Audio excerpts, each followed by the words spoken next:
Real faith, here's the thing about real faith. It's going to cause you to lose all respect for the enemy. You will have zero respect for everything the enemy throws at you, and you will have great respect, supreme confidence in what God can do for you. That's what real faith's going to do.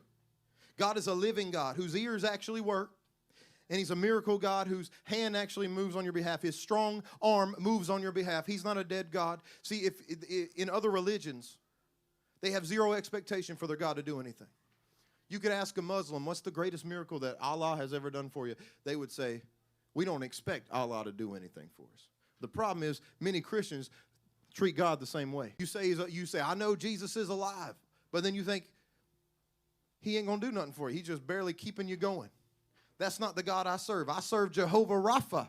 We're talking about health. I serve El Shaddai. I serve Jehovah Jireh. I mean, he's got everything I need. And if I'm in lack, I just need to ask my Father who's alive. Your average church won't even phrase their prayer with an expectation of answered prayer. They'll give up mid-prayer to give God an out. You're praying for healing for somebody, and you say things like, even if he doesn't heal you, amen, we trust you. That's what Shadrach, Meshach, and Abednego was about when they said, God is able to deliver us, but even if he doesn't, we're not going to bow. But God has already delivered me from sickness and disease, so I'm not going to give an even if for the devil to have his right to kill me early. Sickness is the early on stage of death.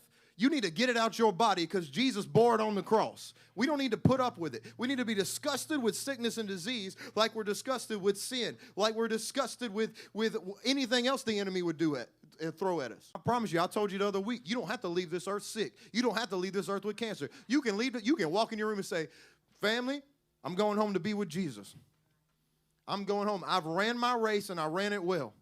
You know, the apostles, you say they were martyred. They were martyred, and at the same time, look at this. All of them, if you look at their age, they're believed to have lived up in the 60s and 70s. In a time when there's no modern medicine, the average lifespan of that time in that area was about 30-something years old. So they doubled everybody. They didn't go out with sickness and disease. You didn't see Jesus pausing his ministry because he had the flu. He kept moving in divine health. Listen, I want to be moving so fast the flu can't catch me.